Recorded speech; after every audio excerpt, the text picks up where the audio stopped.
Hãy tưởng tượng một buổi sáng tại London, bạn đang thong thả nhâm tách cà phê nóng hoặc là một cốc trà, rồi bước lên một mũi tên bạc cao ngạo để lao vút đi với tốc độ nhanh hơn cả một viên đạn đại bác.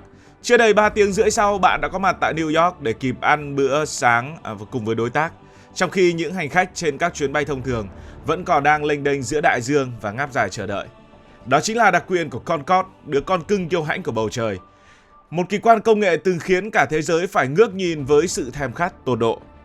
Thế nhưng, tại sao một biểu tượng của sự sang trọng và quyền lực, một cỗ máy có thể chạy đua với mặt trời như vậy lại phải ngậm ngùi hạ cánh vĩnh viễn và lùi vào bóng tối của lịch sử như một thảm họa thương mại cay đắng? Hãy cùng ngược dòng thời gian, hãy cùng xem từng góc khuất để hiểu vì sao máy bay Concorde bị khai tử. Bạn cứ hình dung như thế này, ngày xưa khi máy bay Concorde mới ra đời, người ta tung hô nó như một vị thần. Người Anh và người Pháp tự hào lắm, ví dụ như: hãy nhìn xem, chúng tôi có thể đưa bạn từ London đến New York nhanh hơn cả vòng quay của trái đất. Nhưng đời không là mơ, tốc độ siêu thanh đó đi kèm với một cái giá chát mà ban đầu các kỹ sư có vẻ là hơi lờ đi. Đó chính là tiếng nổ siêu thanh. Khi một vật thể phá vỡ rào cản âm thanh, nó tạo ra một luồng sóng xung kích mạnh đến mức dưới mặt đất người ta nghe như một tiếng nổ bom thực thụ. Hãy tưởng tượng bạn đang thong dong dắt chó đi dạo ở một vùng quê yên bình đâu đó. Bỗng nhiên đoàng một cái, cửa kính nhà rung bần bật, lũ trẻ con giật mình khóc thét, còn đàn bò thì hoảng loạn chạy và tung hết cả sữa ra ngoài. Chính sự ồn ào quá mức chịu đựng này đã biến Concorde từ một đứa con cưng trở thành kẻ bị xua đuổi. Chính phủ Mỹ lúc bấy giờ vốn cũng đang cay cú vì dự án siêu thanh của mình bị hủy bỏ, đã ngay lập tức lấy cớ này để gây khó dễ. Họ cấm Concorde bay siêu thanh trên đất liền. Mà bạn biết đấy, Concorde mà không bay được nhanh thì chẳng khác gì một chiếc máy bay chở khách hạng bét nhưng lại tiêu tốn tiền của một ông hoàng. Việc bị cấm bay này qua không phận của nhiều quốc gia đã trực tiếp bóp nghẹt các đường bay tiềm năng. Thay vì có thể bay thẳng từ châu Âu đi khắp thế giới, Concorde bị dồn vào chân tường, chỉ còn duy nhất con đường chạy trốn ra ngoài đại dương rộng lớn, nơi tiếng ồn của nó chỉ làm phiền mấy con cá voi. Chính sự cô lập về đường bay này đã là phát súng đầu tiên khiến giấc mơ phủ sóng toàn cầu của máy bay Concorde tan thành mây khói, buộc nó phải sống dựa vào những chuyến bay xuyên Đại Tây Dương ít ỏi. Câu chuyện bắt đầu trở nên bi kịch hơn khi chúng ta nhìn vào cái họng háu đói của nó. Nếu bạn nghĩ một chiếc siêu xe Ferrari ngốn xăng đã là kinh khủng, thì máy bay Concorde chỉ là một gã khổng lồ uống xăng bằng xô. Để đẩy một khối thép nặng nề đi với tốc độ gấp đôi vận tốc âm thanh, các kỹ sư phải trang bị cho nó bộ động cơ đốt sau, thứ vốn chỉ dành cho máy bay chiến đấu. Và trời ạ, nó ngốn nhiên liệu một cách kinh hoàng. Chỉ riêng cái công đoạn lăn bánh lạch bạch từ nhà ga ra đến đường băng thôi đã ngốn sạch năng lượng mà một chiếc máy bay Airbus A320 dùng để đưa cả trăm người từ London sang Paris. Vận đen thực sự ập đến vào năm 1973 khi cuộc khủng hoảng dầu mỏ nổ ra. Giá dầu thế giới tăng vọt khiến các hãng hàng không đang xếp hàng chờ mua Concorde bỗng dưng tỉnh mộng. Họ làm một bài toán kinh tế đơn giản. Một chiếc Boeing 747 có thể chở 400 khách với chi phí nhiên liệu cực kỳ hợp lý, trong khi máy bay Concorde chỉ chở được hơn 100 người, nhưng hóa đơn tiền xăng dầu lại cao gấp mấy lần. Thế là người ta bắt đầu rút đơn đặt hàng. Từ con số dự kiến bán được hàng trăm chiếc, cuối cùng chỉ còn đúng 2 người nhà, đó là British Airways của Anh và Air France của Pháp, bị chính phủ ép phải mua để giữ thể diện quốc gia.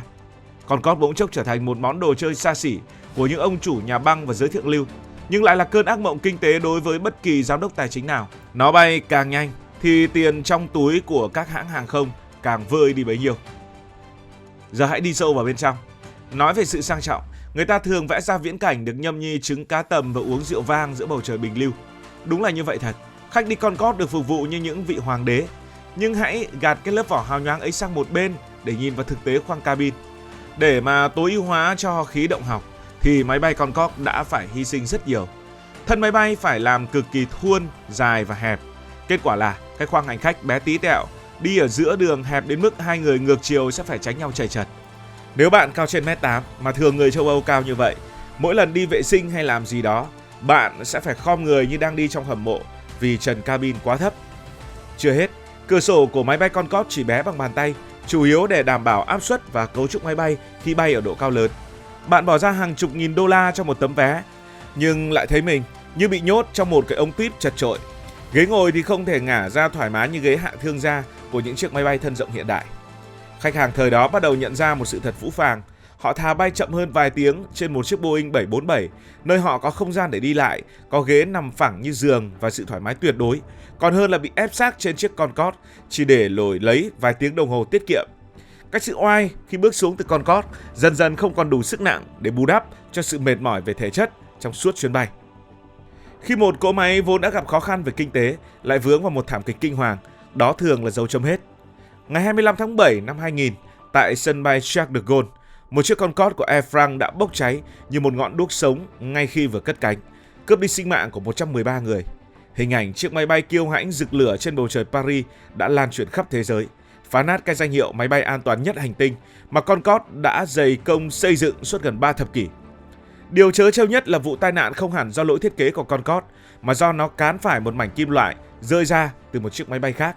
Nhưng trong mắt công chúng, lý do không quan trọng bằng kết quả. Sự kiện này đã khiến toàn bộ đội bay Concorde bị đình chỉ hoạt động trong hơn 1 năm để điều tra và nâng cấp. Khi nó được phép quay trở lại bầu trời, niềm tin của khách hàng đã sụt giảm nghiêm trọng. Người ta nhìn nó không còn là một kỳ quan nữa, mà là một cỗ máy cũ kỹ, tiềm ẩn nguy hiểm và quá đỗi ồn ào. Vết sẹo tâm lý này quá lớn, khiến những chiếc ghế vốn đã khó lấp đầy nay lại càng trở nên trống trải hơn. Đó là một đòn giáng mạnh mẽ vào lòng tự trọng của các hãng hàng không Anh và Pháp, và cũng là lúc người ta bắt đầu nghe thấy tiếng chuông cảnh báo vang lên cho chú chim sắt này. Và đời đúng là họa vô đơn chí. Khi Concorde vừa nỗ lực quay trở lại bầu trời sau vụ tai nạn tại Paris, thì thế giới lại rung chuyển vì sự kiện năm 2001 tại Mỹ. Ngành hàng không toàn cầu rơi vào một cuộc khủng hoảng chưa từng có. Người dân sợ đi máy bay còn hơn sợ cọp. Đặc biệt, phân khúc khách hàng cao cấp, những người nuôi sống Concorde đột nhiên biến mất, hoặc họ sẽ là những người thắt chặt chi tiêu. Nhưng đó vẫn chưa phải là tất cả. Có một kẻ hủy diệt khác đang âm thầm xuất hiện đúng lúc Concorde đang yếu nhất, đó chính là Internet và các giải pháp họp trực tuyến lần đầu của Skype. Hãy hình dung mà xem, tại sao các sếp lớn lại phải bỏ ra 20.000 đô để bay xuyên đại dương, chịu đựng tiếng ồn và sự chật chội chỉ để ký một cái hợp đồng rồi bay về ngay trong ngày. Bây giờ họ chỉ cần ngồi tại văn phòng, bật máy tính lên là có thể nhìn thấy mặt đối tác bên kia bán cầu và chốt hợp đồng trong vài phút. Công nghệ số đã cướp mất lý do tồn tại duy nhất của Concorde, đó là tốc độ. Tốc độ của âm thanh dù nhanh đến mấy cũng không thể nào đấu lại được tốc độ của ánh sáng trong sợi cáp quang. Khi thời gian không còn được đo bằng giờ bay mà được đo bằng những cú click chuột, Concorde bỗng nhiên trở thành một món đồ cổ đắt đỏ và thừa thãi giữa một thế giới đang chuyển mình mạnh mẽ sang kỷ nguyên số.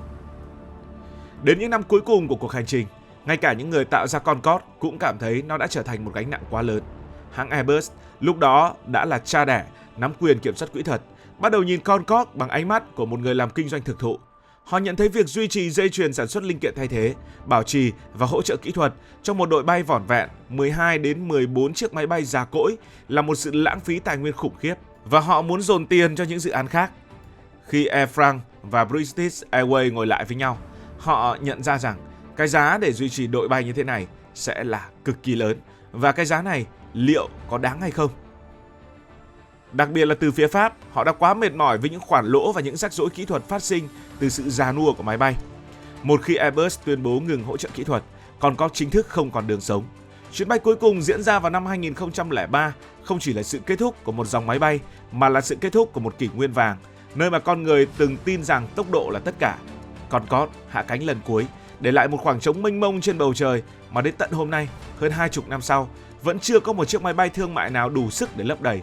Nó ra đi trong sự tiếc nuối của những người yêu bầu trời, nhưng lại là sự thở phào nhẹ nhõm của những nhà làm kinh tế thực thụ. Cảm ơn vì đã quan tâm theo dõi câu chuyện này. Nếu thấy thú vị, bạn có thể nhấn nút like và đăng ký kênh. Còn bây giờ, xin được nói lời chào, tạm biệt.